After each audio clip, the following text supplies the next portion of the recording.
Udah live ya? Okay, we are going to wait for a couple seconds because we still have people from waiting room.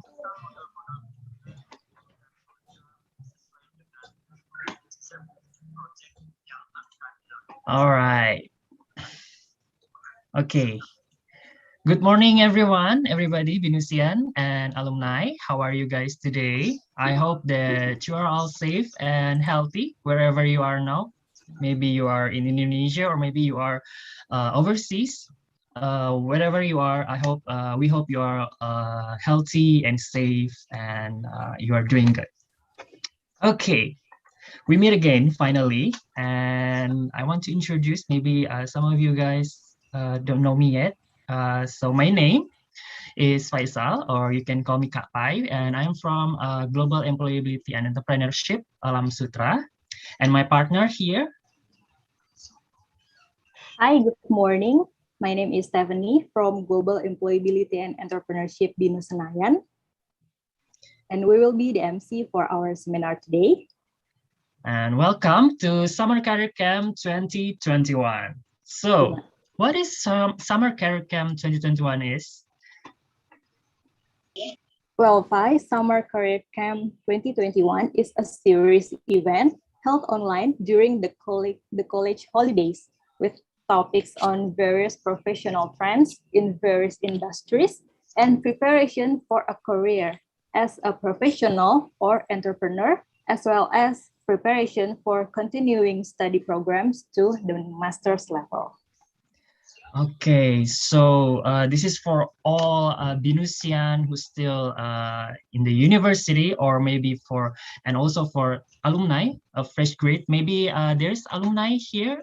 If you can give some reaction, you can give some reaction, or you can just write on the chat box. I'm alumni, maybe from Wisuda 62, or maybe the upcoming Wisuda 63. We want to see you guys. I hope you can enjoy and find something useful here. All right, before we begin further, we have some notes for all participants. Okay, first, if you have question, please write it down in the chat box first, or if you want to talk directly, please raise your hand and we will unmute you. Second, don't forget to change your display name with the format name -name. And third, for those who watch from YouTube, you may also ask questions from the live chat, and don't forget to fill the attendance form. And lastly, at the end of our session, we will have evaluation form that you need to fill for your SAT requirement. Okay, what's we have next, Stephanie? For the next, we have opening speech from Ibu Ratnasari as Internship Center Manager. Please, Ibu, good morning. Morning, Ibu Ratna. Hi, good morning. The screen is yours. Yes. Thank you for Kak Pai and Kak Stephanie. Okay, good morning, Binusian.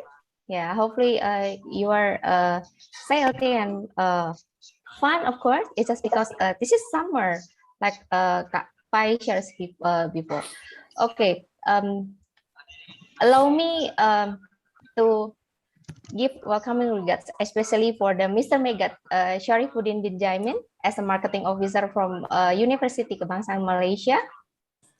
And then welcome to Ibu Apriani Kurnia Suci as a chief counselor of NP Education.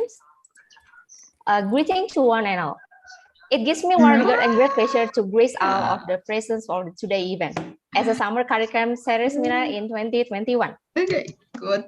It gives me tremendous compliment and to be presenting to the welcome speaks amongst the Binusian, yeah, our lovely Binusian, who have joined with this super event this morning. Before we begin the seminar, I would like to express my heartfelt gratitude to all of you who sincerely the commitment to this event to make it a success. Great collaboration between Internship Center, Employability and Entrepreneurship Center from Alam Sutra, Kemanggisan, Bekasi, Senayan, Bandung, and Malang. and also for all industry partner and university, especially for UKM today, who give us big opportunity to hear from you and especially for your storytelling. This event would have been impossible without your support, each and everyone present here. These events are organized and conducted for Binusian, yes, especially for you, Binusian, to gain insight, information, especially in career preparation, like Kak Stephanie mentioned before, that will remind support in exercise and enrichment preparation. It is because in the next semester for Binusian 2023, we will prepare for the welcome on board on enrichment process. To this seminar, I hope every Binusian can identify their interests and focus especially for the enrichment practice process, improve your confidence, of course, gain the knowledge and work ethics, provide the practical communication skill as well as the frequent change needed in our daily lifestyle. I truly believe that the event will be profitable for you, for all of us, and fruitful for everyone present here.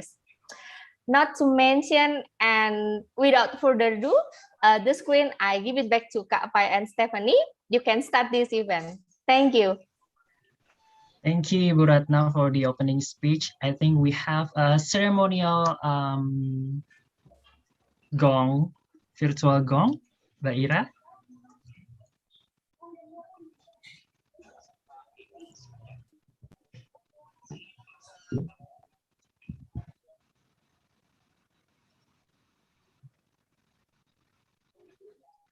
Okay, maybe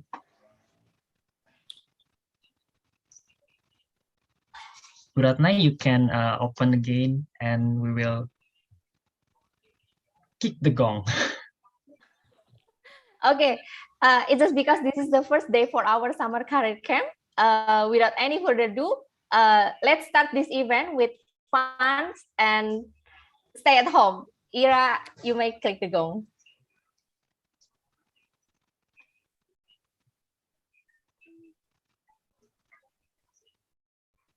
Okay, thank you.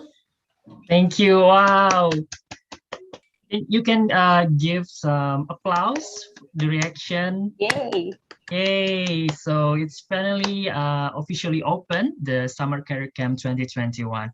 And I hope we can have a lot of insightful lecture today and to the upcoming days also. Okay, so what we have today, Stephanie? We will have the sharing session from Universitas Kebangsaan Malaysia 5. And okay, so, and the next one we will have. And the theme for today is Master Degree and Scholarship Opportunity at Universitas Kebangsaan Malaysia. And our speakers is already here, Stephanie, yeah? Sure, yes, 5. So without further ado, please welcome Ibu Apriani Kurnia Suci as Chief Counselor of NP Education to give the opening speech. Please, Ibu Apriani. Okay, thank you very much, Stephanie and Kak Faisal. Okay, firstly, of course, I would like to say thank you for the Binus University for having us today. This is very good opportunity. My name is Apriani. Actually, I'm also Binusian, but sort of as an extra jobs, I have set up a company with my friends, partnership with my friends. We call it NP Education. Actually, it's official student agency that appointed by the Malaysian Kingdom. We are official for the public university only, for public university, including University Kebangsaan Malaysia.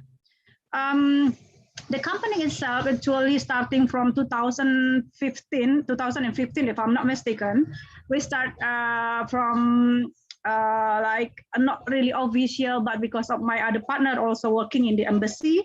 So we try to apply for the permit, and then we got from the Malaysian Kingdom, and then start from that, and then we establish, and then we run the business in Indonesia.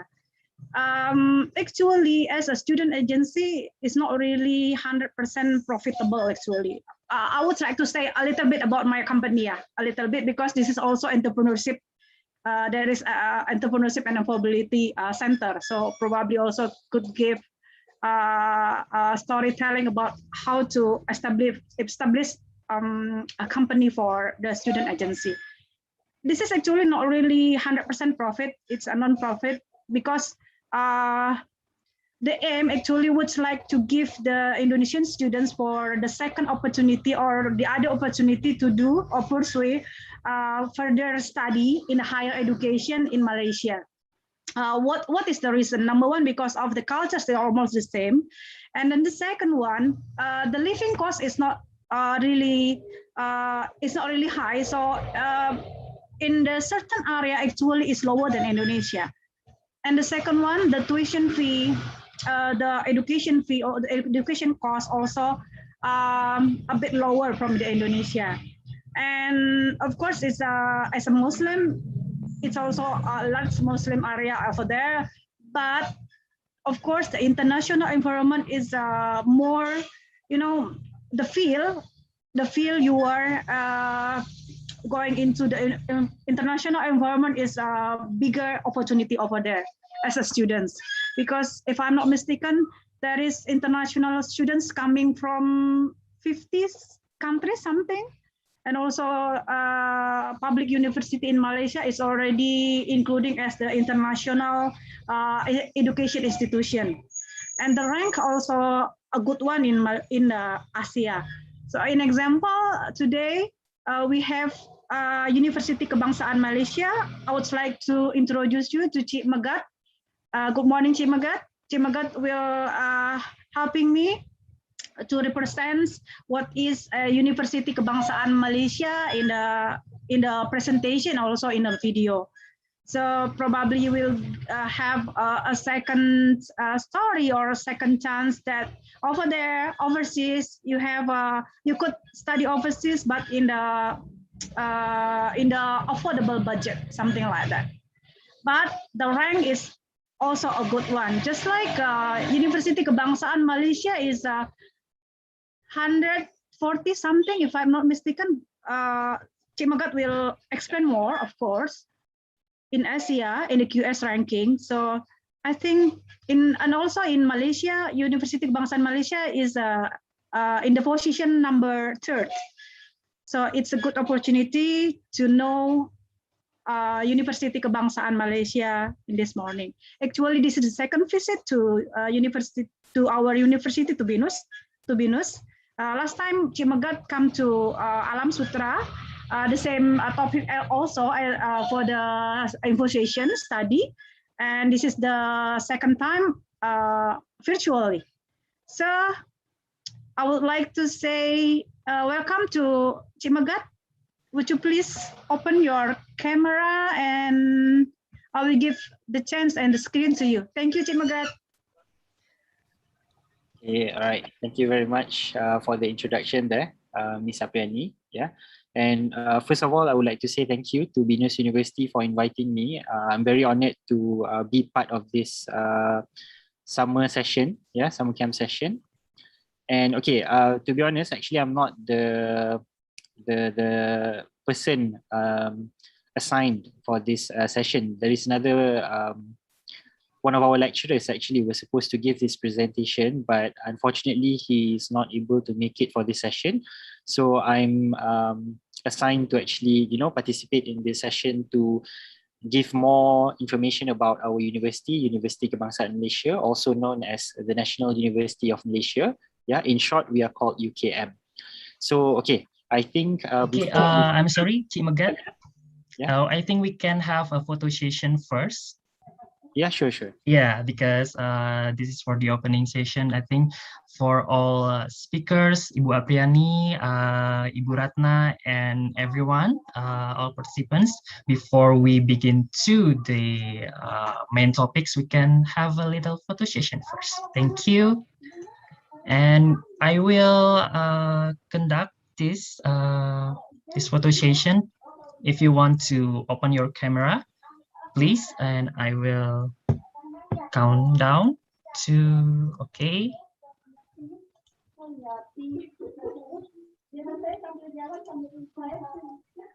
All right.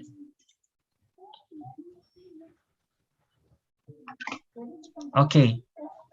Okay, smile to the camera, everyone. 1, 2, 3. All right. The first slide is done. The second slide. 1, 2, 3.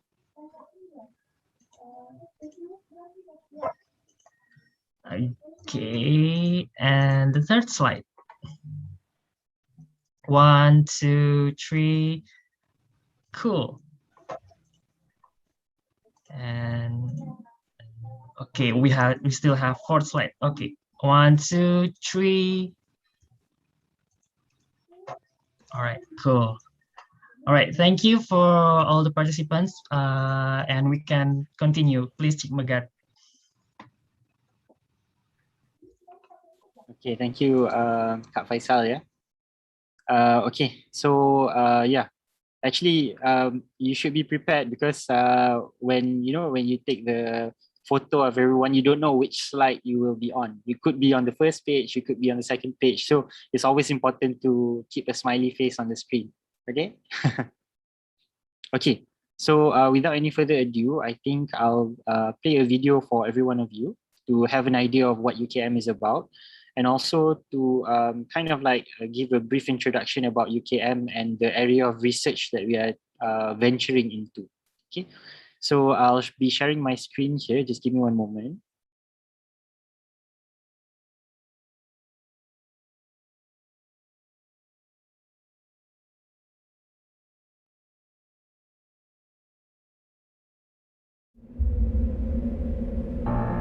There is a university that inspires futures.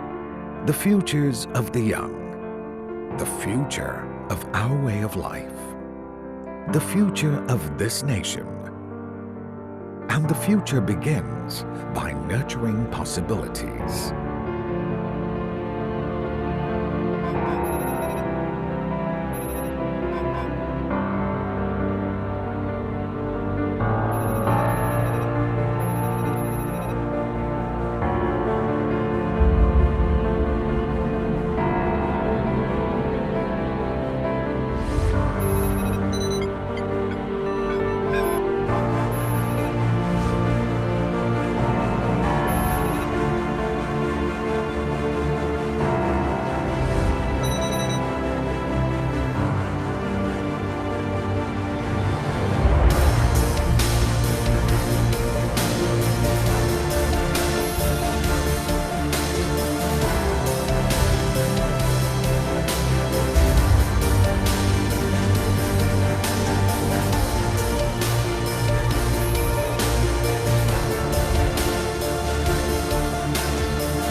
possibilities are endless.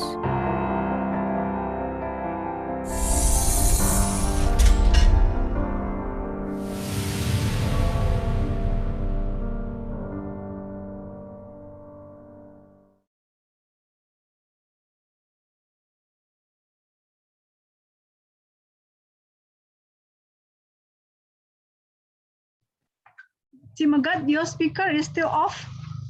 Yeah, sorry, there's a delay there. Okay. No worries. Okay, so there you have it. That's actually a montage of UKM and some of the area of research that we are venturing into. Okay, so now I'll give, I would say, a clearer detail about the university itself and also the current statistics and also how you can actually enroll into UKM, right?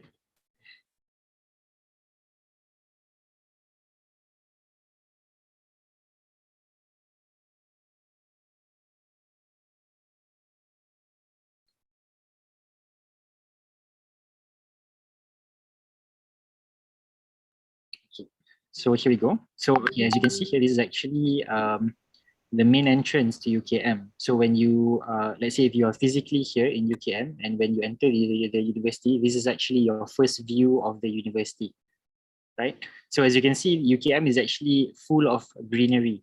It's surrounded by a reserve forest in Malaysia, yeah? So the total size of UKM itself is actually about 2,700 acres in size, okay? But I would say 70% is actually the reserve, the forest reserve in Malaysia.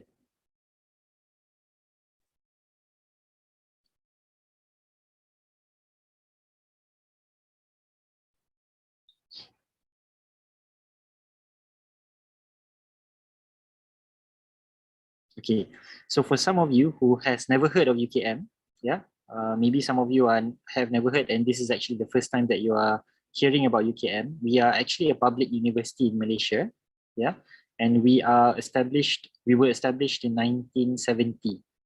Okay, so this year we are actually celebrating our 51st year of establishment. All right.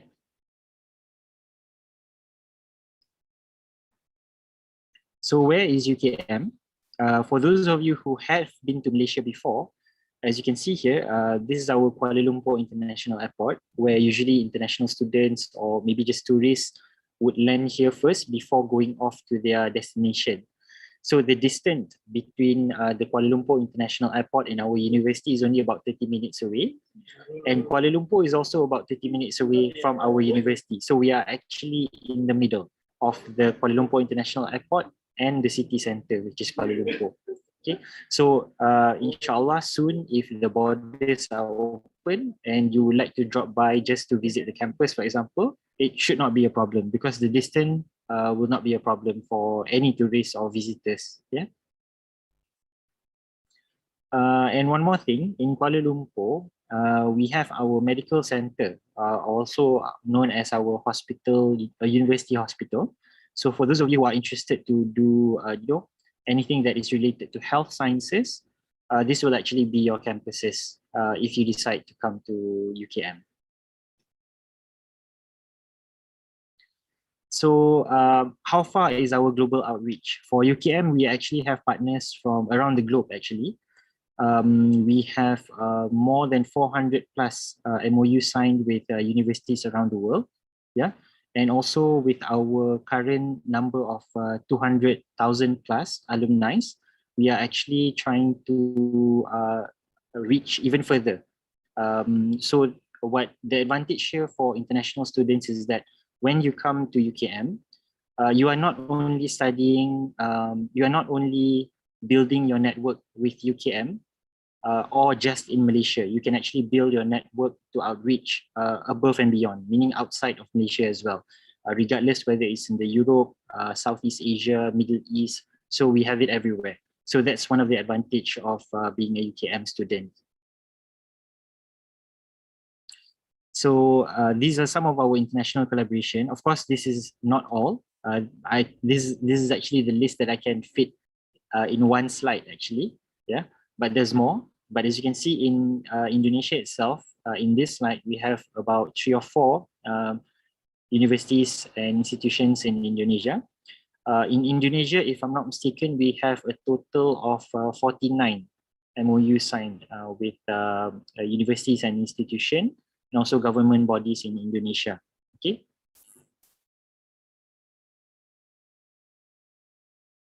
Okay, so what are the top subjects in UKM?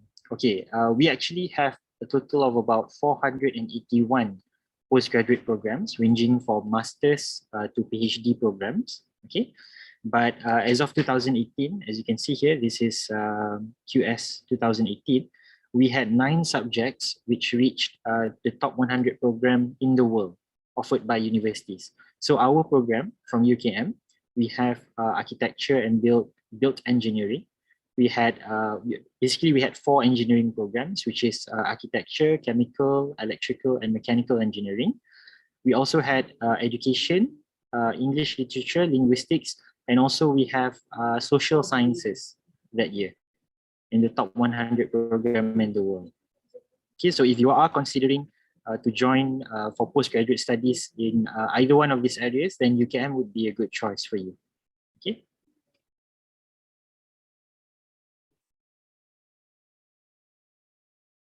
Okay, so where are we currently standing? So some of you might not know, but as I have mentioned before, we were actually established in 1970s. So this year we are celebrating 51st year of establishment. So in the span of 51 years, this is how far we have come. Yeah, we are currently standing at 144th in the QS World Ranking as one of the top 150 universities in the world. Okay, and in Asia we are currently ranked 35th, and Southeast Asia we are currently ranked 5th in the world. But of course, in Malaysia itself, our local ranking, we are currently the number 3 university in our country, in Malaysia. Okay.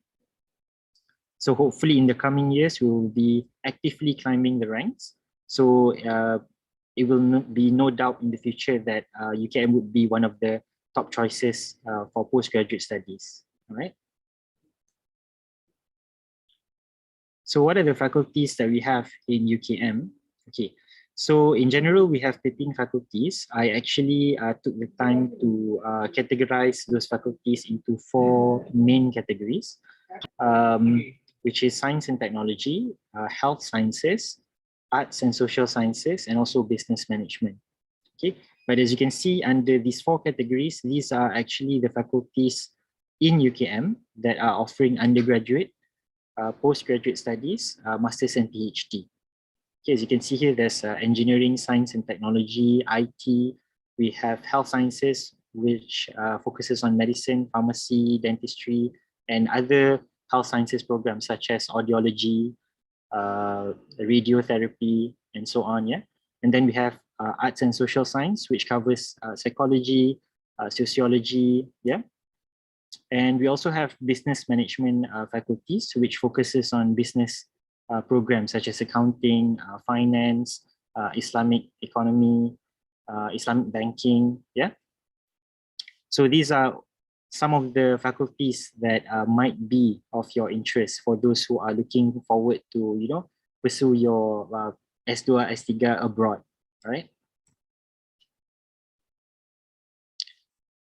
Okay. Also in UKM, aside to the faculties that I've shown you in the earlier slide, okay, we also have a research institute.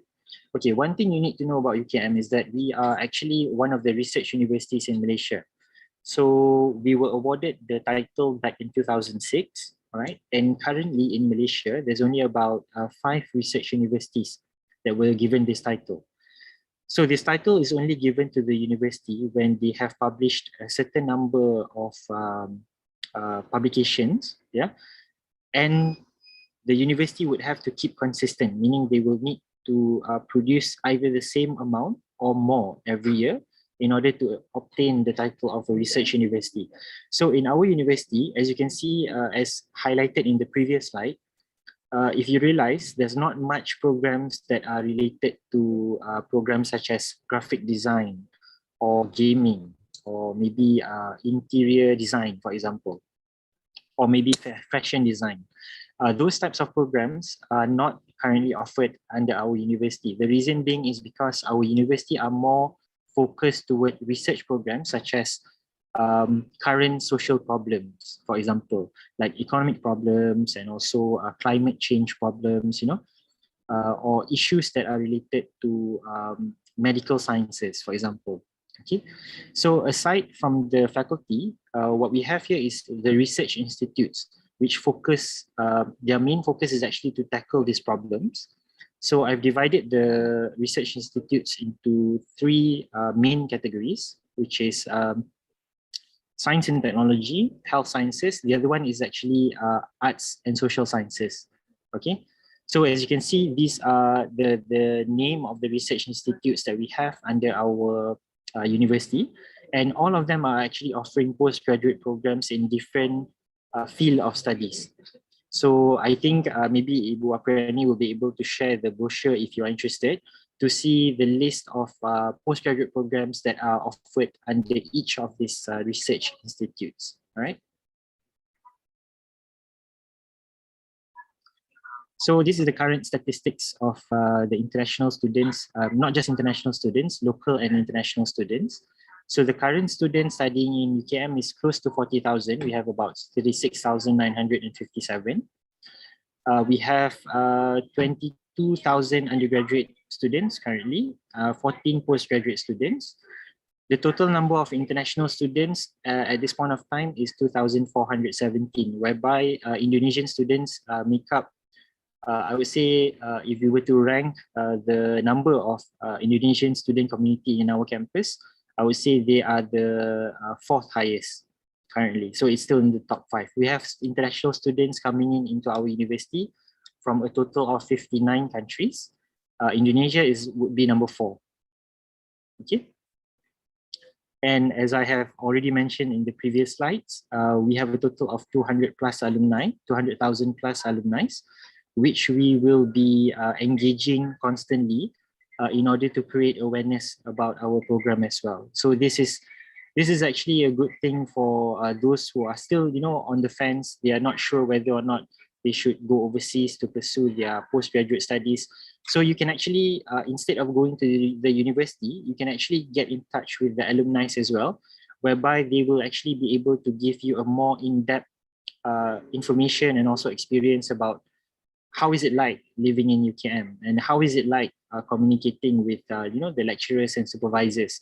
Is there anything you could do to make things easier, to make life easier in UKM, for example? So this is actually mouth-to-mouth information. So you can either get the information from the institute or our alumni as well. All right.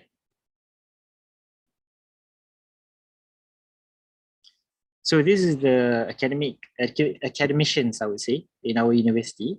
Okay, so we have a lot of non-academic staff who is constantly, pushing the I would say, pushing the university at a greater height.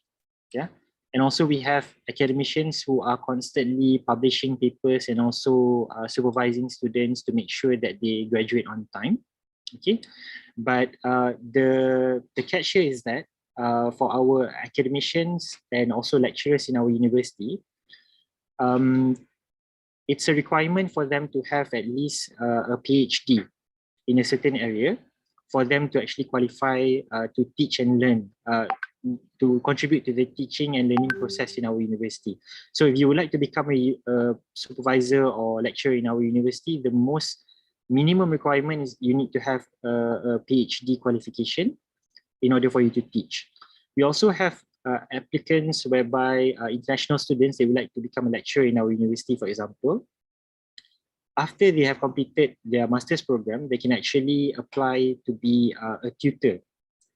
But the minimum requirement for a tutor is at least a master's degree.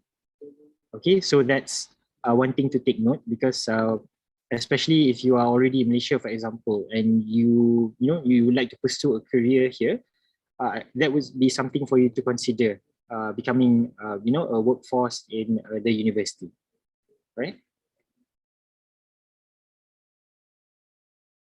So what does it take for you to enroll into UKM? some of you might be wondering, this is like one of the top 150 universities in the world. It must be really tough for you to enroll. Well, I wouldn't put it that way, because it's not. I wouldn't say it's too tough, but of course, as world ranking university, you need to have a certain quality set for yourself. So what we do is that there is an entry requirement that we set for international students who would like to join our university for postgraduate studies. And these are some of the requirements that I have compiled. This is actually the common requirements for students enrolling for postgraduate studies in UKM. So for those of you who are interested in pursuing a master's degree, you need to have a minimum of CGPA 2.5 and above for your bachelor's degree. Yeah. And of course, if you are going for a PhD program, you need to have a minimum of CGPA 3.0 and above for your master's degree. Okay. Just to share with you, in our university, we actually have 3 modes of study, whereby you can choose whether to do your postgraduate studies by coursework, mixed mode, or research.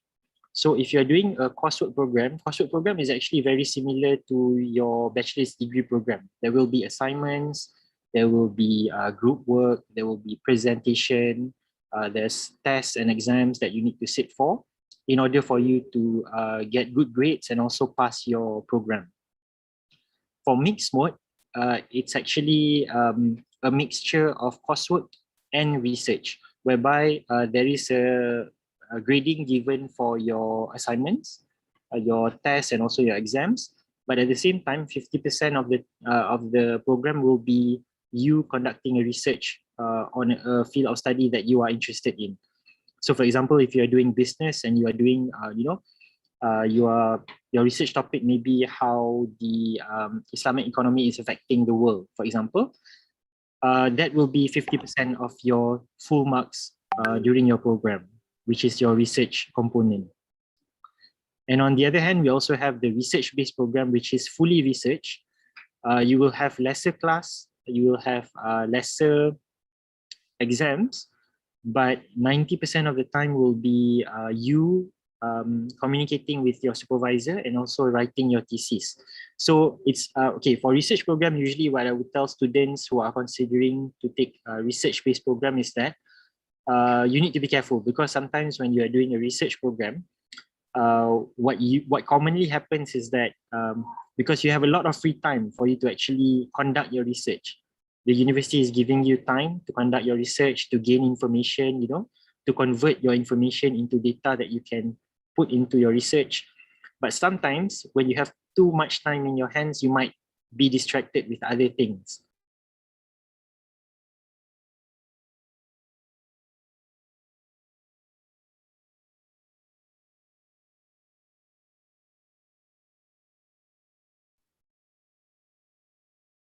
Sorry, can you hear me? Yes. Yes, Magat. Okay. Sorry, because there's the microphone sign was on mute just now. Yeah, a little bit disconnected, but now it's okay. Okay. So yeah, what I was saying is that if you're considering taking a research-based program, you need to make sure that you keep track of your time, because most of the time students will get distracted by just daily stuff, maybe family, or maybe recreational activities, for example. Because you have too much time in hand, you might lose focus on doing your research paper. Okay, so that's actually one of the things that you need to keep in mind when you are doing a research program. So other than the CGPA, you need to make sure that if you are doing a research-based program, you need to prepare a proposal as well. So this proposal is required before you submit your application. When you submit the application, you need to have your academic transcripts and your documents, including the research proposal as well. Now, I would like to remind everyone, for a research proposal, it does not have to be perfect. Okay, the reason a research proposal is required when you submit your application to the university is actually to give an idea to the faculty of what is your area of research. So they want to know whether you have a certain depth of knowledge about what you will be researching on, yeah, and also so that they can assign the right supervisor to your research paper. Because in UKM we have a number of expertise, so we would like to know which supervisor is most suitable to your research topic.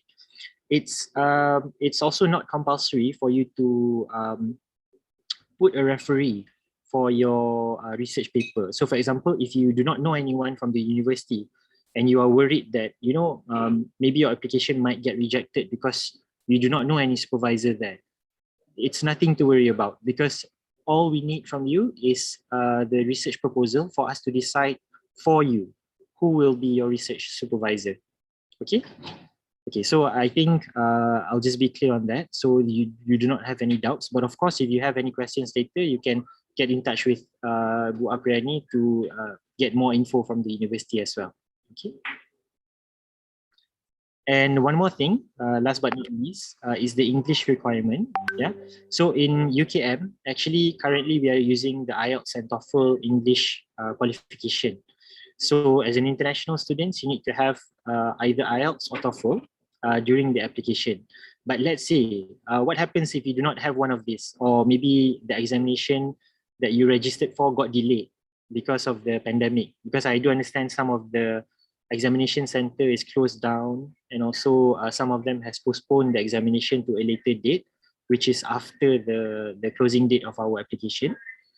You do not need to worry. We have what we call in our university the IEP, which is Intensive English Program, where we will prepare you to sit for IELTS or TOEFL, or in Malaysia, if you are in Malaysia and you are taking this IEP program, we will also consider putting you into what we call MUET, Malaysian University English Test. Okay, so what happens here is that instead of taking IELTS or TOEFL, you will go through our English program, where we will actually help you to improve your level of English proficiency. And by the end of that program, we will actually place you for either IELTS, TOEFL, or MUET, whichever is closer to the registration date. So that once you are done with this examination, as long as you meet the minimum requirement for the English criteria, you should be able to enroll into the program of your choice. So for example, if you are going for business administration and you have already completed the IEP and you have achieved the minimum English requirement for that program, the next semester you will be enrolled into the program without any obstacles. Okay.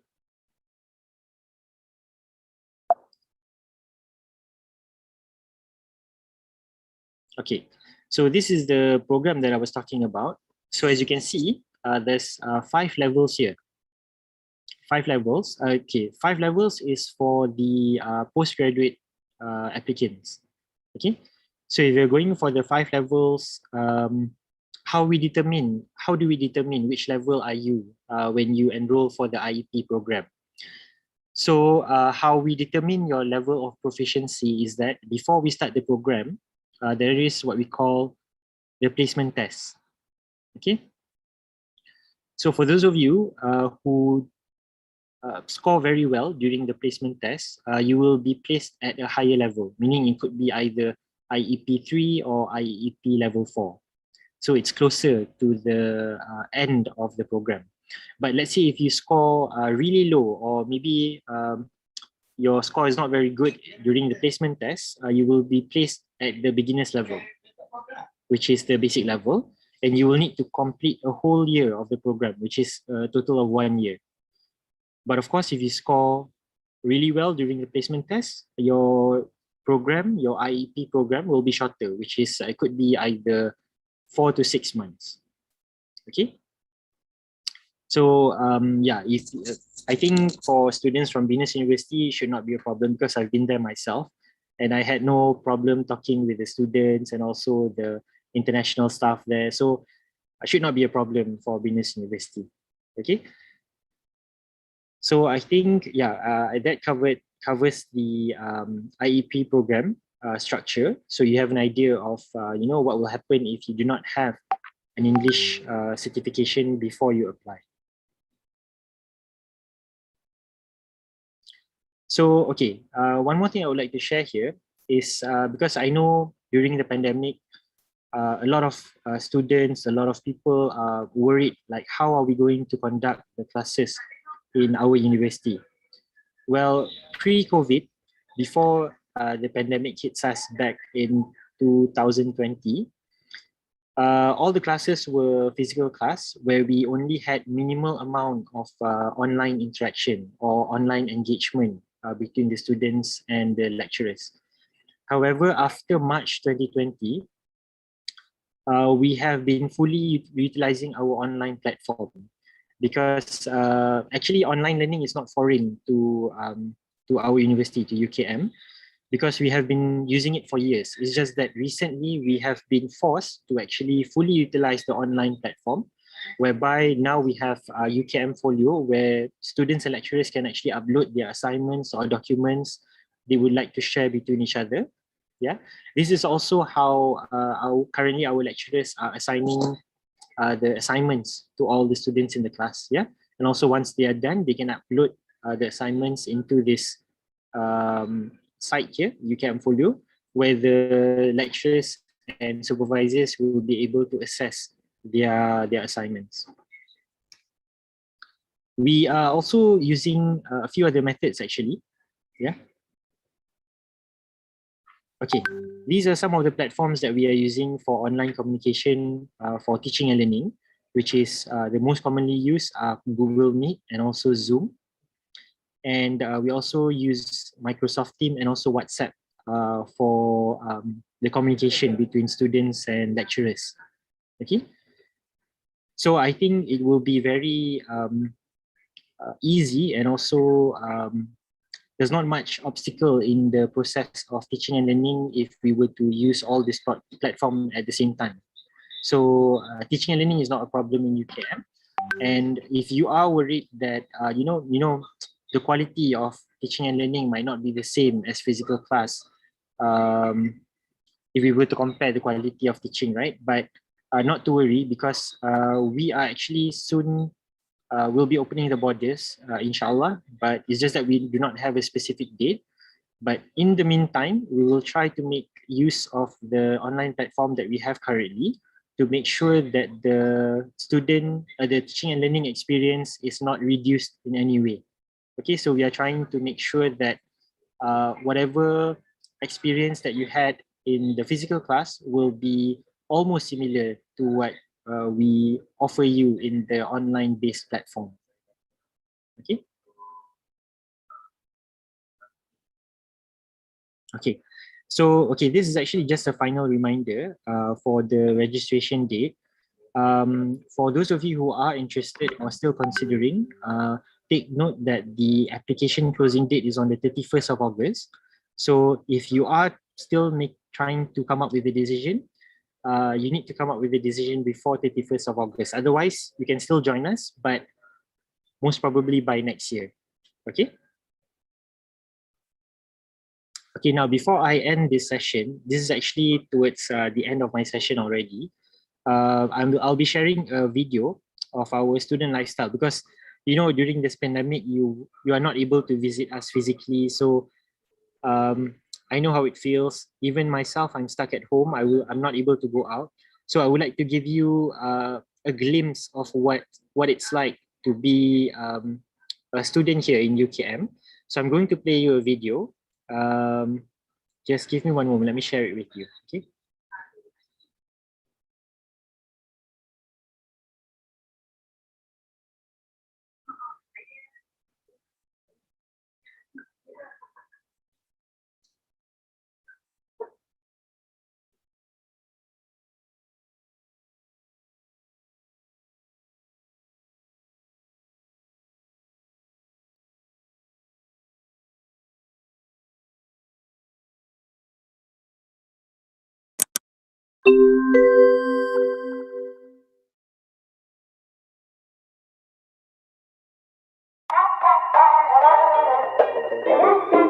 Hi guys, welcome to the National University of Malaysia, university that inspiring futures, nurturing possibilities. Today, I will bring you guys around UKM. Let's go!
Following me around UKM.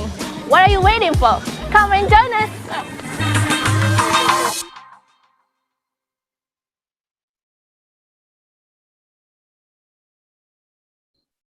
Okay, so there you go, a video of a student life in UKM. But of course, the video only covers like a certain amount of areas and also spaces in UKM.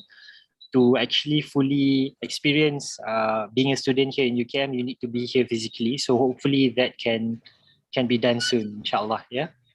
So I think that's the end of my part for this session. I thank you very much for giving me the time to speak here.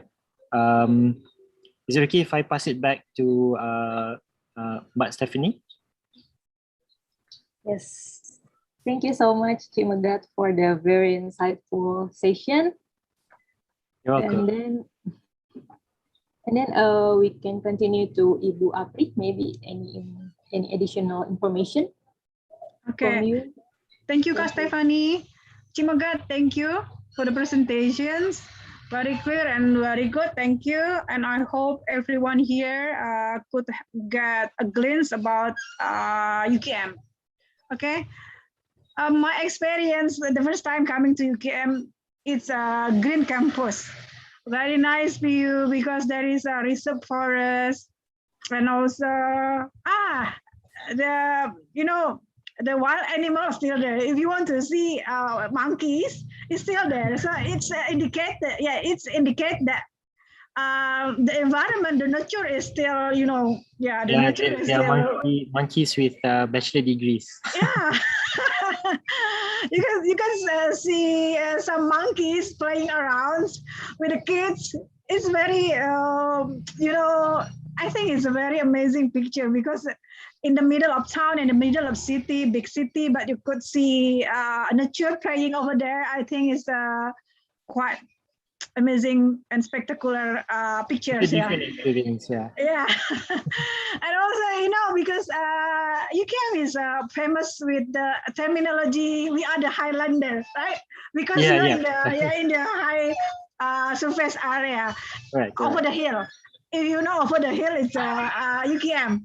So start from the gate, and then you could go up there. I think the last campus is for the law faculty, right? Yeah, it's the law faculty. It's surrounded by on the trees. top. Yeah. So from the gate to the top, it's about 30 minutes using bus. Am I mistaken? Right? Yeah, that's right. Yeah, so you just like going to Puncak, just like in Puncak. Puncak, right? Yeah.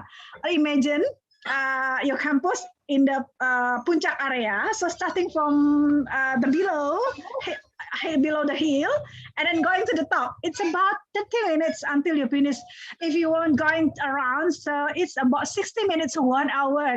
1 hour for surrounding around using a bus. The bus is free. Yeah, the bus is free, and also UKM has their own MRT station, which the name is also UKM. So from the KLIA, from the Kuala Lumpur airport, and then actually you could stop by in the UKM station. So they have their own MRT stations, which is I think is wonderful. I think it's the only one university has their own MRT station, if I'm not mistaken, right? Cimagat. So for the transportation, it will be very convenient. You will have MRT, you will have also free bus, okay? Like Cimagat said, actually UKM is in the middle of KLIA and KLCC. So in the middle of KLIA and KLCC, okay? I would like to adding, I think, Stephanie, our session will end up at 10:30 or 11:30? At 11. Oh, at 11. So I still have 11:30. Plenty of time. Okay, I would like to share one slide. 11:30, Ibu, sorry. 11:30. Okay, so I would like to share one slide. As I said to you previously from the beginning, that actually we are the representative for the University Kebangsaan Malaysia in Indonesia. So what is the process? The process, if you would like to register to UKM, number one, you could come to us because we will helping you from the registration process until visa, until you will go to Malaysia. So this is our address. You may jot down what is our address. So we established in Wisma Kodel, Jalan Rasuna Said Kafling B4, Jakarta Selatan. Ya, di lantai 11. Wisma Kodel lantai 11, kurang lantainya. Wisma Kodel lantai 11. Okay, you may also find our Instagram. After this, I will share for you. Okay, you may contact me, Apriani, at this account number, at the phone number 0611-9621-267, or to Ibu Reni 0812-8711-6039, or you could go to directly to the UKM website actually. Or you could also contact Cimagat as well, direct to UKM. So what would like to say about the postgraduate in UKM actually? As the postgraduate students, of course, we will have international environment. Also, they have 19 until 17 or 19 institutions where you could working at. So it will be easily for you to do your research. You do your research together with the institution that you would like to working for the certain topic. Okay, for the master degree, also the same like PhD. If you would like to register, you need to give us the proposal draft. Like Cik Magat said, you need to give us the proposal. The proposal is like initial proposal, so not into very deep, but at least you know what is the topic that you would like to bring forward for your study. Okay, there is two methods. Cik Magat, correct me if I'm wrong. The first method is using a research study, and then the second one is using coursework. Example for master degree. Master degree for research probably you will study at UKM only 1 or 2 semester, and then the rest of the semester you will doing your research directly or remotely from Indonesia. You may to do so. While for the coursework, of course, you will be full 100% become full students. So you need station in Malaysia. It's a coursework. So we have 2 kinds of a method, and as well for the PhD. Okay. After this, we will have a Q&A, of course. And also next is this is the total. Why Malaysia? Because the total population is only 30 million compared to our country to 185 somethings. So basically it's still, you know, in bahasa we call it selengang, yeah. The street also still empty, not like we in our country with the traffic jams. So for the study environment, I think will be very fully support for the quietness, for the comfortable, and etc. And also, why is Malaysia? Like I said to you previously, number one, of course, the geographic is very near to Indonesia. Only 1.5 hours I'll fly to Malaysia. 1.5 hours, and then you come to the KLIA, and then about 20 or 30 minutes, and then you will already arrive on the UKM stations. And then after that, you will ride maybe using Grab only 5 minutes, and then you're already in the UKM. Okay, and then if not COVID, actually you could fly early in the morning and then fly back to Indonesia in the afternoon. It's possible. It's a full traveling in one day. Yes, 1 day traveling. Yeah, if it's not COVID, yeah.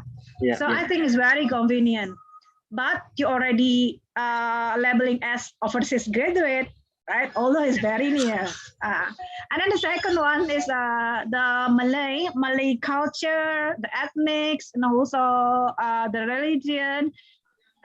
Mostly very similar with us. For the food, for everything is almost the same. And then of course the affordable price for study. I study for various universities in Indonesia. Currently for postgraduate, maybe about 100 million something until you're finished. But in Malaysia, maybe it's lower from 100. I think maybe I can add on to that. Is because one of the reason our program fee is quite affordable is because like for example, our university is a public university in Malaysia, right? So for a public university, we are not really generating based on the program fee. What we are doing is that we are trying to encourage students to come and contribute to the research pool. So we want you to, be familiar with doing research programs, because our funding is actually coming from the government. So we are not really looking to generate income based on the program fee. So that is why if you were to compare the program fee of our university with other universities, for example, you will find that our fees are actually relatively low compared to the other universities. Yeah. Yes, correct. And also fun fact, actually, from your tuition fee, it will be half of it will be come back to you as a research fund, actually. That's right. That's the Malaysians regulations for the higher study. If you're doing research, your intuition fee, 50% of your intuition fee will come back again to you. Of course, not cash, but for the research funding, in kind, something like in kind, right? In kind fund, something like in kind fund. That's why the fee will be very affordable. For you to know, for the master degree, it's about 40 million something. If you could finishing up within 1.5 years. But of course, if you're longer, you will also extend the cost. That's right. Okay? Yeah. The more semester you take, the more fee also you will burn. Okay, and then the number 4 is the living cost is also very lower. Actually, for the for asrama, for the college in Malaysia, they call it college for dormitory. Dormitory, it's about only 7 ringgit per day. 7 ringgit is about 20,000 rupiah something. Per day. So it's about 600 until 700. For the standard one. Of course, it would like to adding for the air condition and etc. But for you to know, UKM is a Highlander, so I don't recommend you to choose the room with air condition actually, because at night it will be very cold. That's right. Freezing. Yeah, freezing. This is also a funny story from Indonesian students. Every time they go to starting to go to Malaysia, they will always clinging to me. That's like, Miss, please give us the air conditioned room, dormitory, blah blah blah blah. And then after that, in UKM, my student in UKM said, Miss, at the night is very freezing. That's why I told you just using the standard room. The standard room also is already very nice and clean, and all of the dormitory has their own facility like gym, like recreational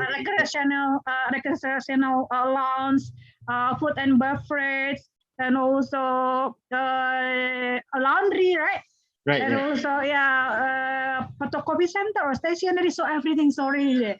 One of the college I remember has one floor is for the food and beverage. So menu from ayam geprek until ayam you could find over there. It's like a food court. So I think, and only 3 ringgit, 2 or 3 ringgit. The most expensive will 5 to 7 ringgit. So I think it's a lower. In Jakarta, it's about 50 and 70,000 rupiah right now for one time you take a meal, right? So over there is about 15,000 rupiah. You already get ayam goreng. Ayam goreng upin ipin. 2 ringgit or 3 ringgit, you already get the fried chicken. And then of course the education quality is already international standard. And also you will have experience overseas study. For you to know, if you are registered in the Commonwealth countries, including Malaysia, you will also have the same opportunity to go to continue your study easily to others, a Commonwealth country, likewise Singapore, Australia, British itself, and all, and including about 56, right, on the Commonwealth countries. That's right. And the certificate after you graduate also will be valid in all those Commonwealth countries. So that's also the benefit. And another things, there's also a fast track program for PhD without going to a master degree first. But of course, this is privilege only the one who graduate in Commonwealth, right? Yeah. If you graduate in Indonesia, you cannot do that. So if you would like to take another S1 in Malaysia, and then you will have a chance to go fast track to doctoral degree without your take master degree. So in your age about 24 years old, probably you already holding your PhD degree, doctoral degree. So that's that's one of the unique in the Commonwealth curriculum. And then number 7 is international education networking, of course, because your certificates also valid in all those Commonwealth country. It's around 200,000 international students from 120 countries. And also, of course, the English language will be the main language in the education delivery material. And also have so many extracurricular for undergraduates, yes, but I'm not really sure in postgraduate. Postgraduate, they will also have a privilege to take extracurricular. During postgraduate studies, usually we have student communities which is formed by the international students. So they will have daily activities like futsal competitions, music, rock band competition, for example. So yeah, the postgraduate students can also participate in the curricular activities set by the student committee. Yeah. Aero, rugby, yeah. Yeah. I saw it's a rugby field over there. You know what? Everyone, they have so many soccer fields in Olympic size. Yeah, Olympic size. Also the swimming pool. Yeah, the swimming pool also Olympic size, and also they have you have a golf field, right? We do have a golf spot here, the golf resort. And also recently we just opened our hockey field as well. Oh, so see, for the extracurricular is for the sport lovers will be paradise. Okay. Well, also there is extracurricular for languages. I think you also will have a privilege to learning about 85 languages all over the world, right? That's right. We have a language center in UKM as well, which we will actually invite lecturers from the country of origin for their specific language. For example, like Japanese, we will have a Japanese lecturer teaching the language here. So, and that's all is also privilege, means free. So That's you right. you may take one of it or all of it, as long as you could, as long as you have an ability. Yeah, you could take all those. Like my son is in Malaysia. See, he already learning for Turkey language, for Arabic, for Japanese, for Mandarin, because it's free. Because That's right, free. that's So yeah, as long as you have a time and ability to learning, it's all you made to do so. Okay. And then, so how is the registration process? Okay. We are NP Education as the representative from UKM has privilege to screening the academic report from the applicant.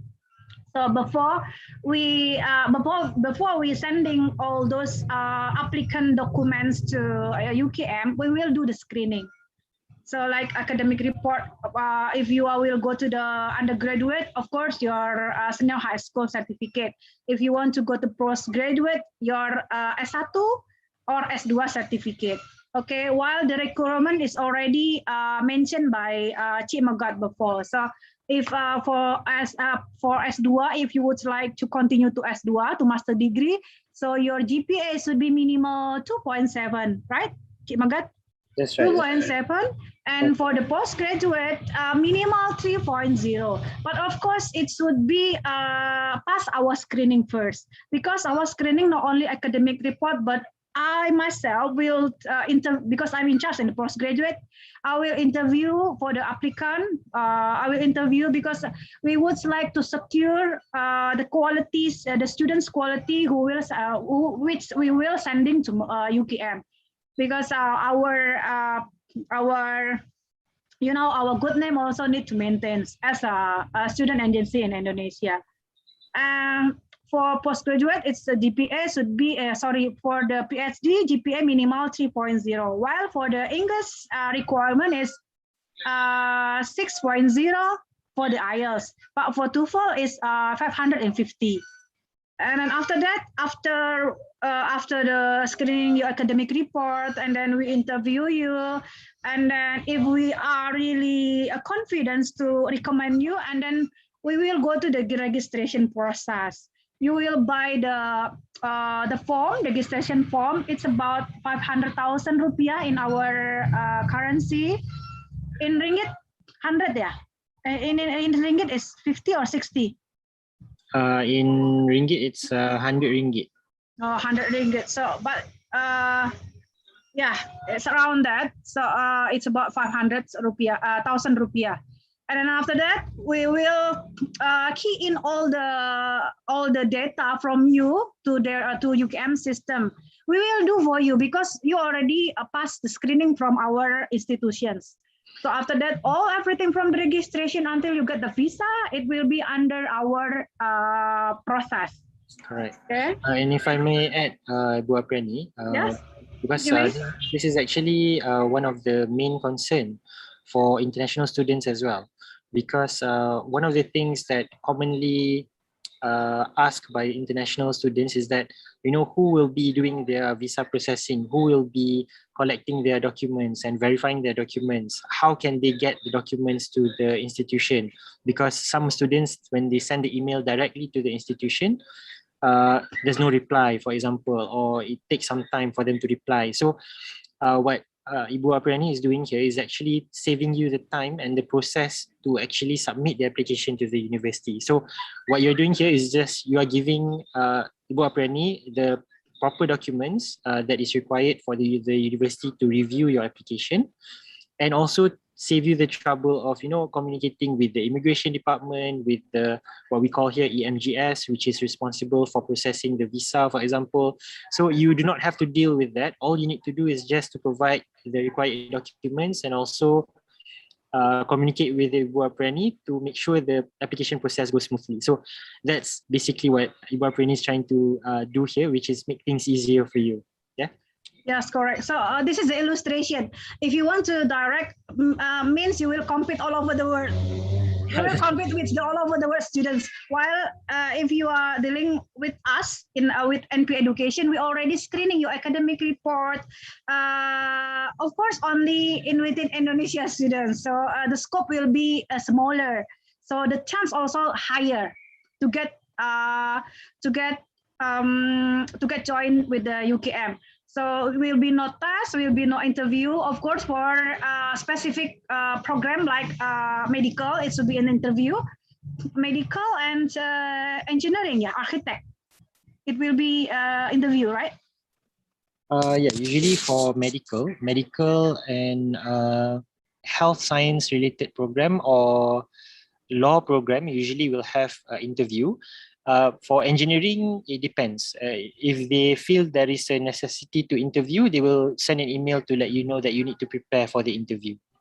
Yeah, so basically no test. So after we screening your academic report and your English certificate, and then we interview you, and then NP Education will make a recommendation, and then we will go to the registration process, because we would like to say to UKM, this is our students already finished screening everything, and we recommend you. And registration, after the registration process, of course, and then after that, the faculty or PKP, PKP is the International Office of Marketing UKM, will issue letter of acceptance if you already accepted. And then after that, we go to the visa process, and then study started.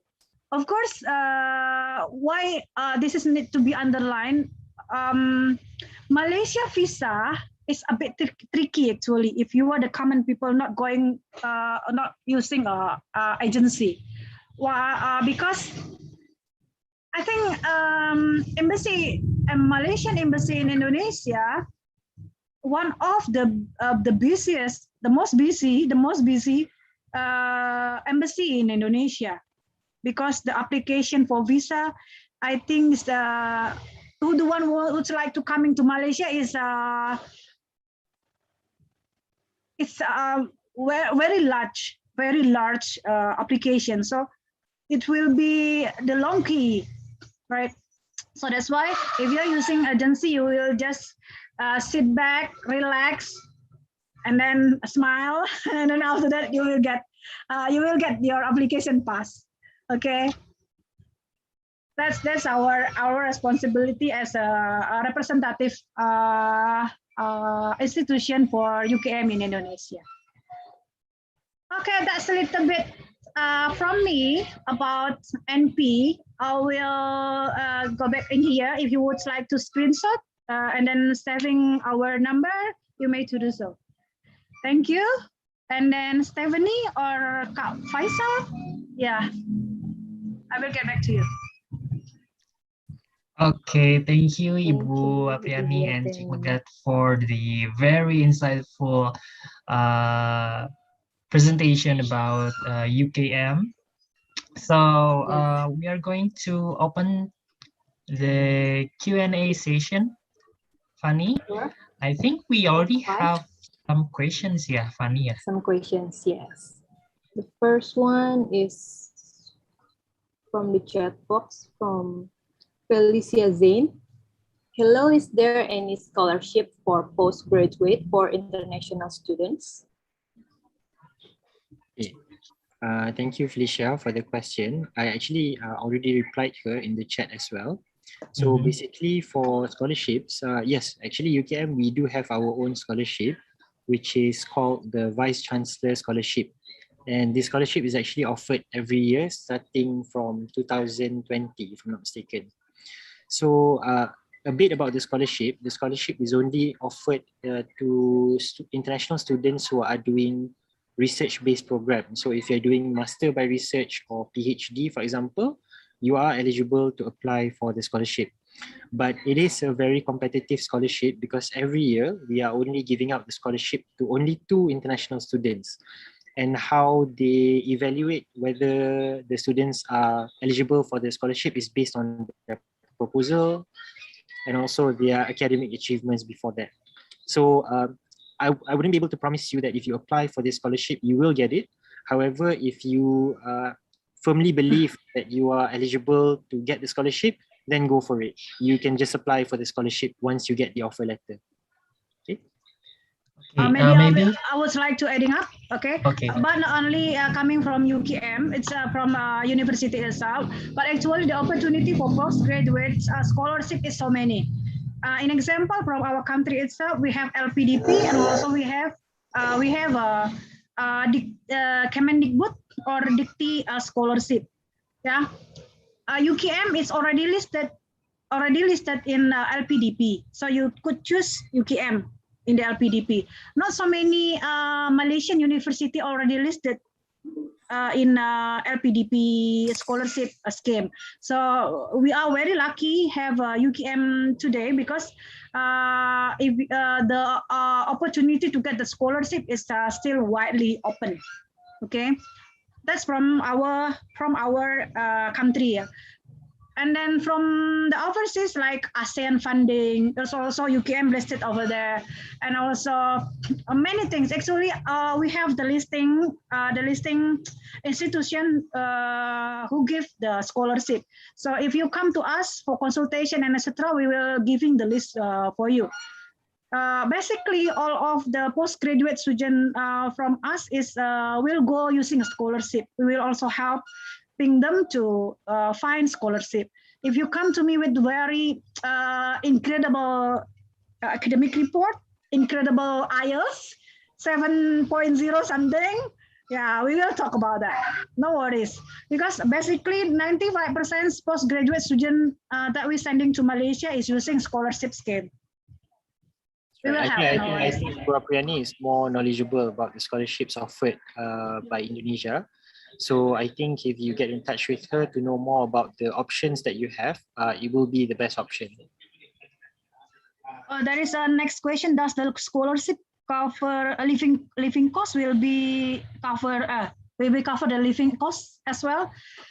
If the scholarship is fully funding, yes. But every scholarship scheme has their own scheme, yeah. So maybe full, maybe no living cost, or probably only living cost. Like my son currently only have a living cost, not for the institution, not for the tuition fee. But for like from MIS, MIS is Malaysian's. Scholarship, yeah. Yeah, Malaysian scholarship is 100%. They are fully funding 100%, including your living cost. But actually, the living cost is lower than Jakarta, because currently I only sending to my son about 1,000 ringgit. 1,000 ringgit is 3,500. 3,500,000 rupiah.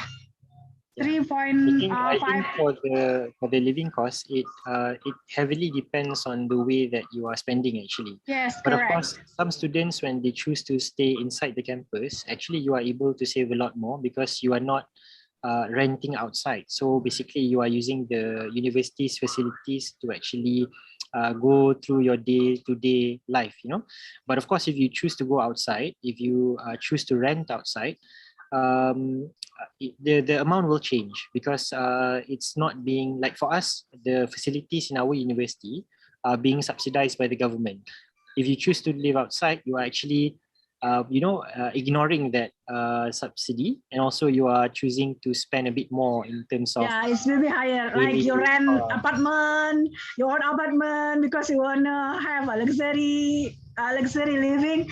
It's a different story. But mostly it's about 1,000 ringgit.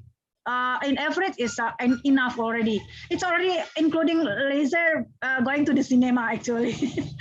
Yeah, 1,000 ringgit is already standard. It's already including to pay your dormitory. That's right. That's right. Because the amount is not that high for dormitory actually, unless Yeah. of course you choose to rent outside. Correct. So 1,000 ringgit is for a month? Yes, for a Monthly. month. Already including your dormitory, That's right. That's right. your 1,000 food, should be sufficient. your cinema, your internet, maybe your Netflix. It's already over there. It's about 1,000 ringgit. And some of the college actually already has a Wi-Fi, right? Cik Megat, yeah. Yeah. So probably you will not buy internet. Wi-Fi access is given to all students, so you do not need to worry about internet connection because anywhere you go inside the campus, it's already connected with Wi-Fi. Yeah, but if you want to go to the game competition, you need to take your own internet That's line. right. But it would still be in that 1,000 budget, I would say. Yeah. Yeah, correct. Okay, I think we we still can go have on. so many. Yeah, we still have some question. Okay, Faisal, silahkan. Okay. Okay. The next question is from Putri. Good afternoon. I want to ask question about academic requirement section. Is there any minimum work experience for master degree? Okay, I think I can shed some light into this question.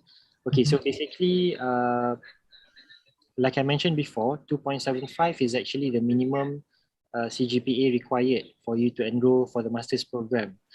But what happens if you score below 2.75? Okay, if you score below 2.75, that's where the working experience will come in.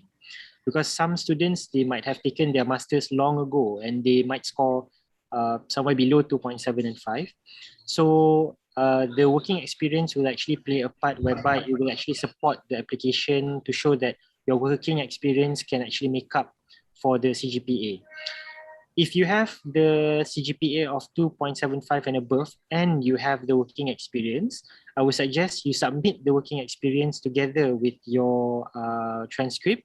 So it's actually a plus point for you. You already score above 2.75 and you also have the working experience. So that increases the possibility of you getting admitted into UKM.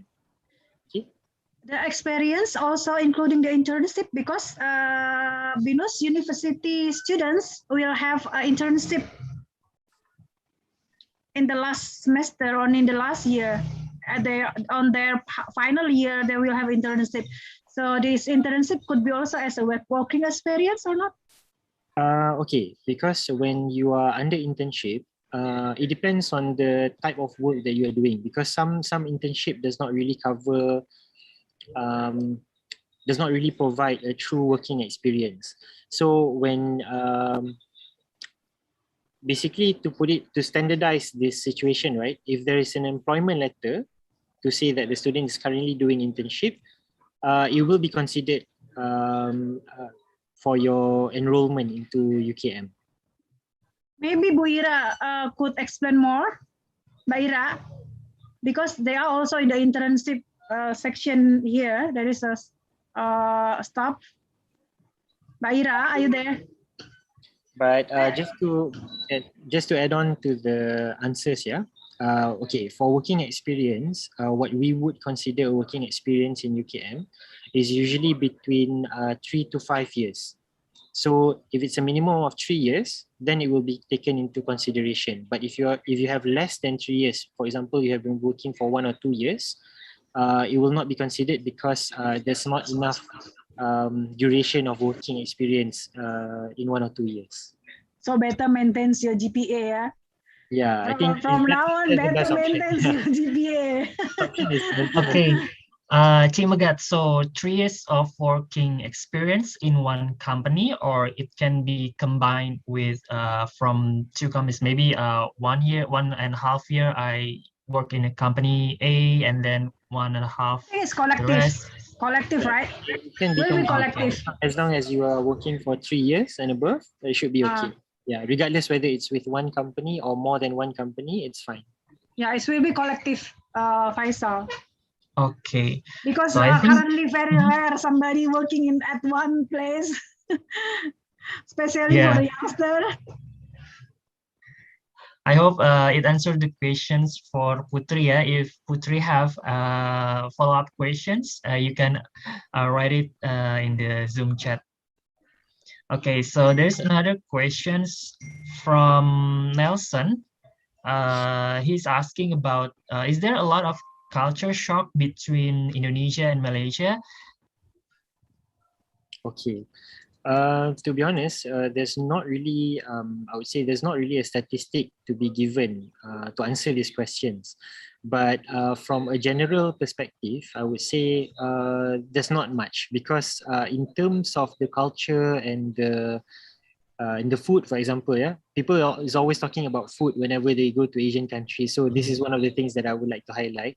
So there's not much difference in terms of food and also the culture here.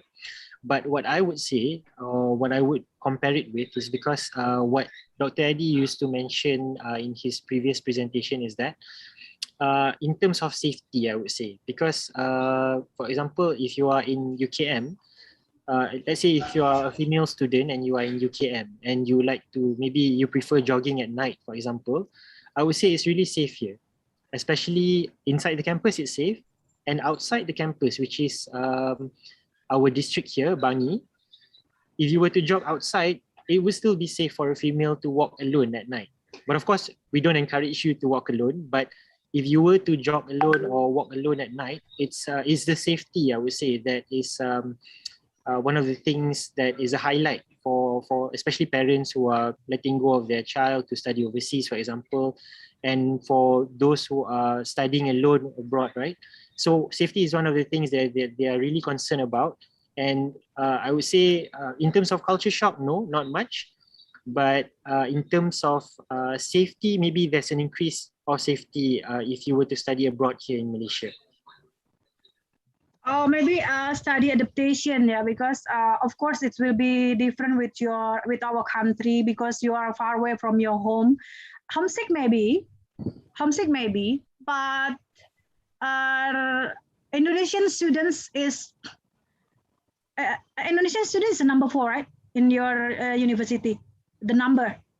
Yeah, that's right. Yeah, so I think you will see many Indonesian students over there.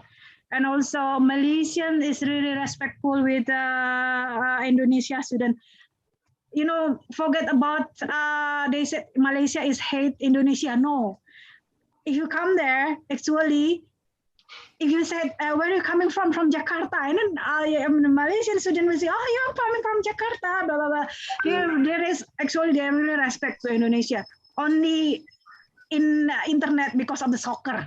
I think it's Malaysia and Indonesia hate. So don't worry about that. Yeah, in general, if you were to meet face to face, there's no such issue actually, because if I myself was an alumni in UKM, and during my batch, we had a lot of international students as well.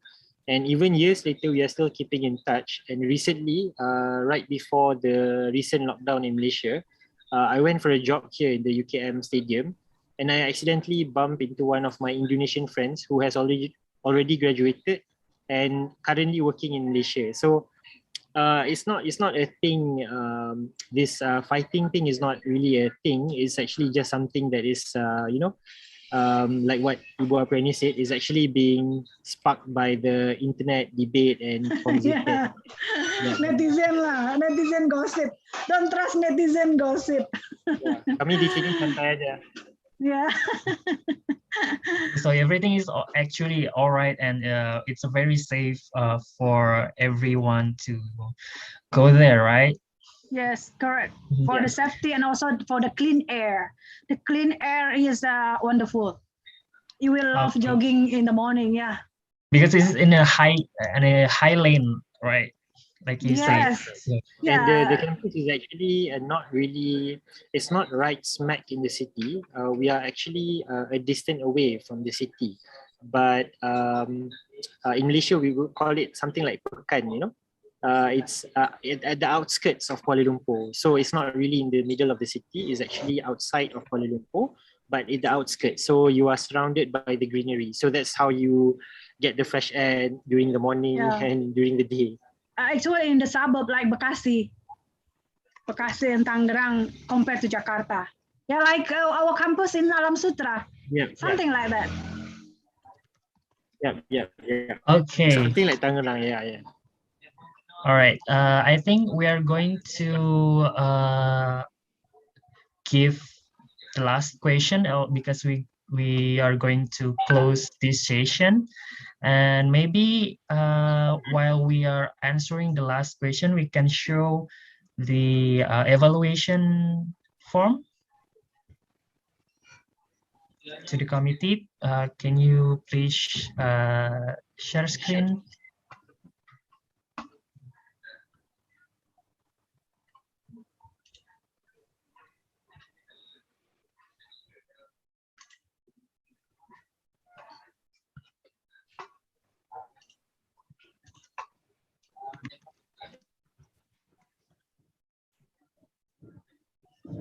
Cimagat, are you in the office or in a house, in your home? Today I'm in the office actually. That's why it's a bit noisy because they are putting on their speakers. So I'm sorry if there's like audio interruption during the session. That's okay. Actually, it's a little bit quiet. There is no noise. Okay, that's fine. Oh, by the way, is it still the online learning in Malaysia too? Yeah, actually currently we are doing the online learning up till end of this year. So for next year, we are still waiting for the announcement by the government if the physical class can be done. If it can be done, we will inform our current student at least one semester earlier so they can prepare to come physically to Malaysia. Okay, so if maybe if there is any student here who wants to apply and then got accepted, maybe so they can stay here first until further notice before they're going to Malaysia. That's right.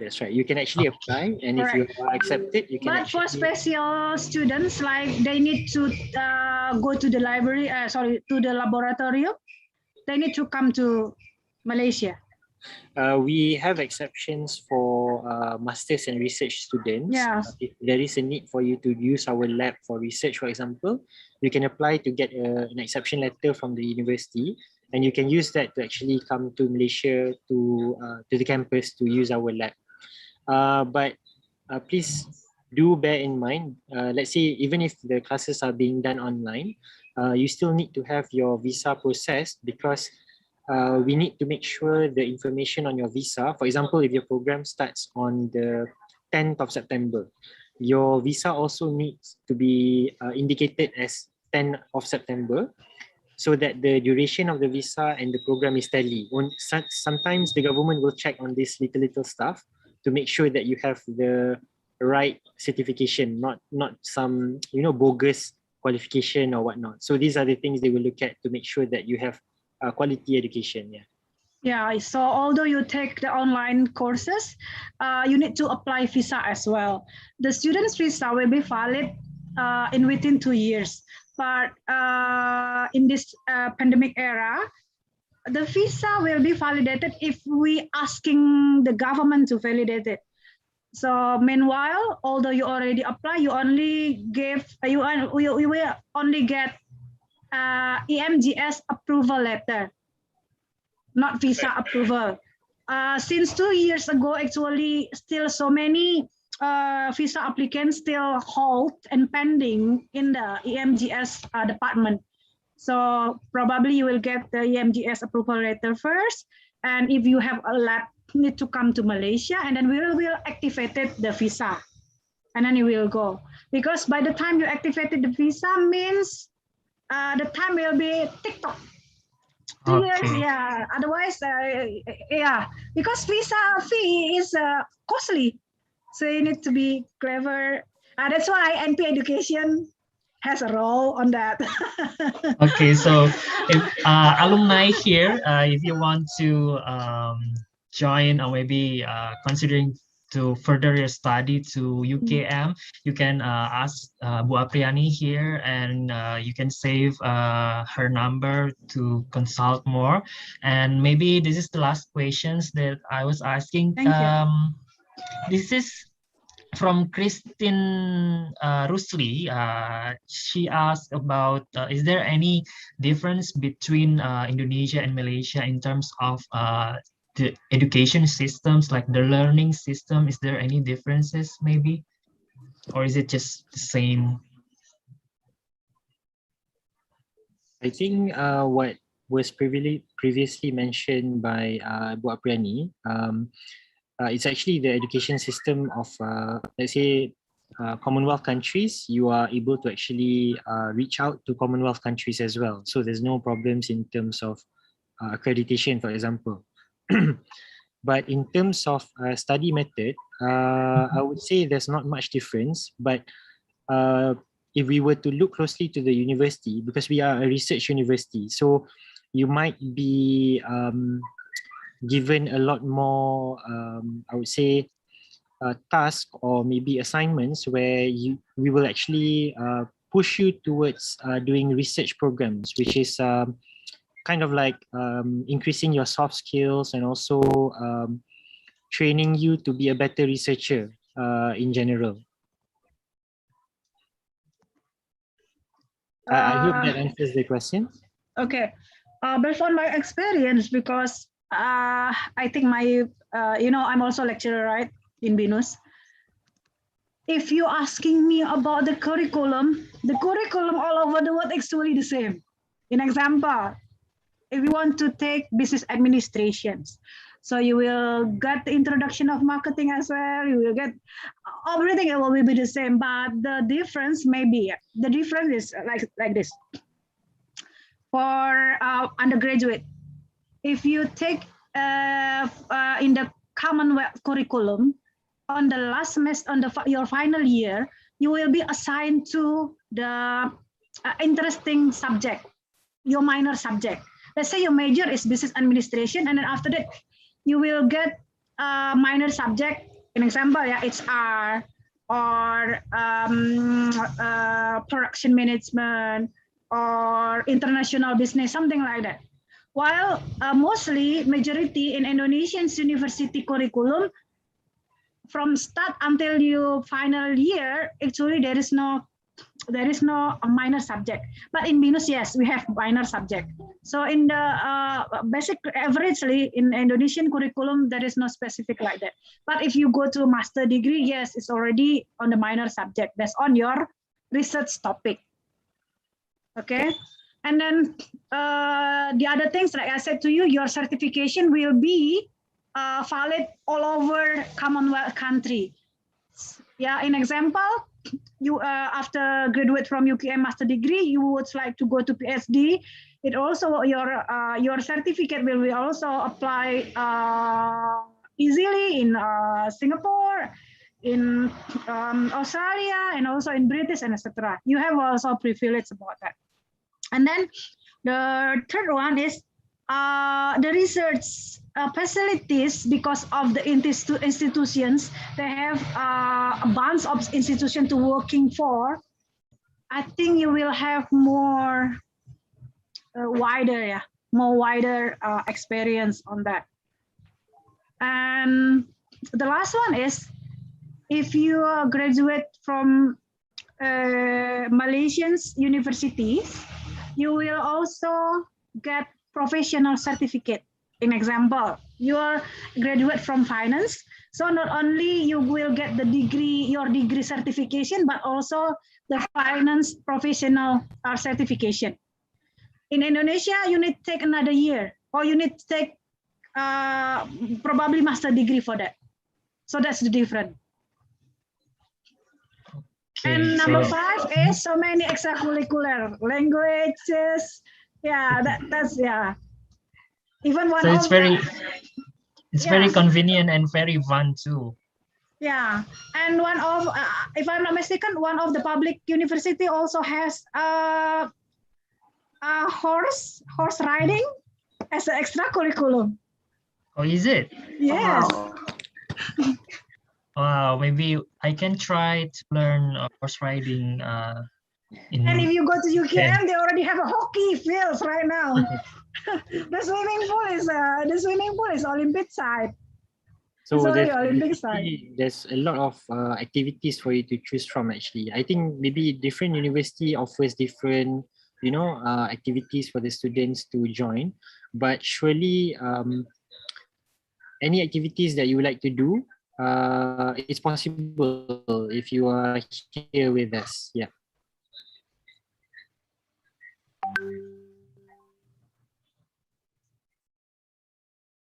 Okay.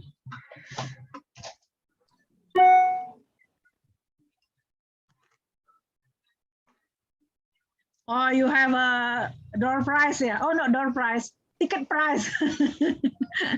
Yeah, actually we have some little gift for 7 best question, yeah. 7 best questions, and it is for Renaldi Christian and Felicia Zain, Sakura Putri Febrianti, Nelson, Christine, and Marsa Margareta. Please look to the chat box because you have to fill the Google form for your informations. Okay.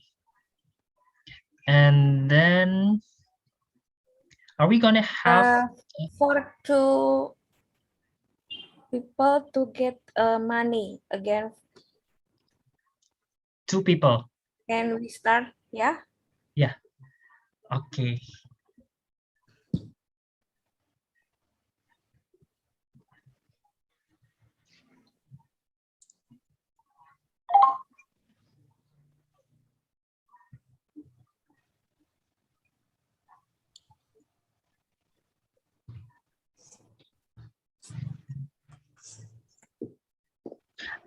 Cimagat, no worries. Our name will be point out.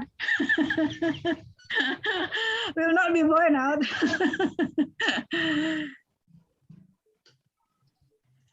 What is the price? One more time. E-money.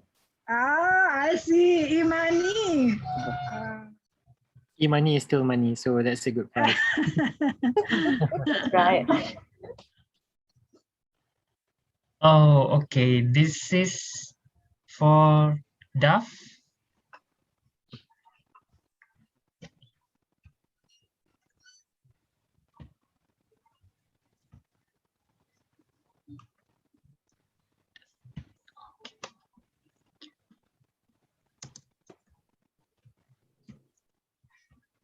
And the next one.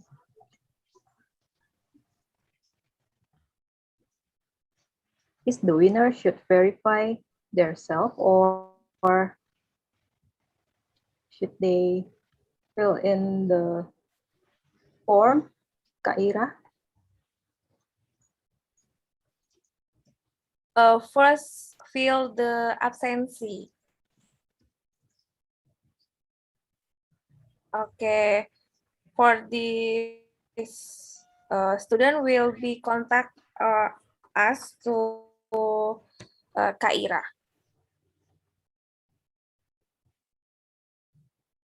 Oke, thank you Kak Stephanie, Kak Faisal.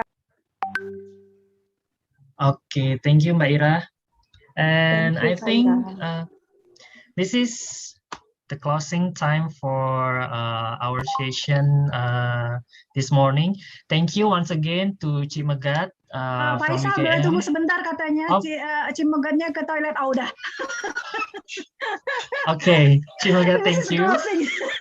Thank you so much, Cimagat. Thank you so much for your very insightful information for our alumni and for our students here who are inspired to join UKM next year maybe. And thank you for Ibu Apriani for your information. And if any our students here want to contact Ibu Apriani, please go ahead to further your study. Thank you once again. And I think that's all. Stephanie, do you have anything else?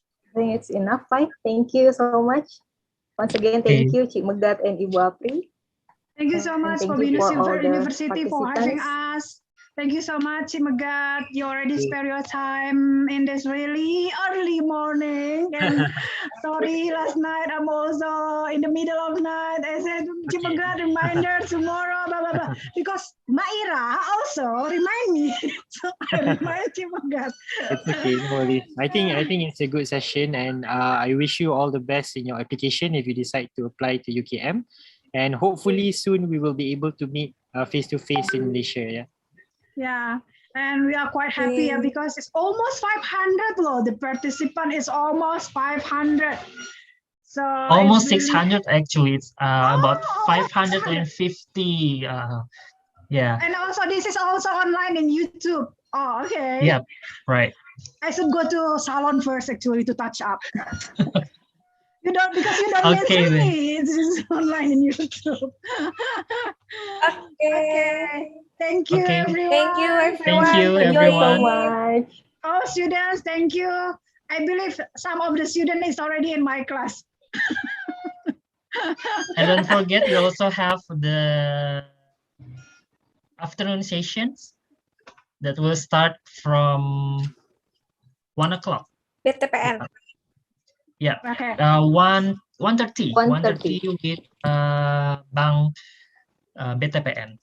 So see you guys there and have a good Thank you, afternoon. everyone. Good Thank you, time. Binus. Bye-bye. Thank you, Have a Cik good Megat. time. Thank you all. Thank you, Thank you. students. Thank you.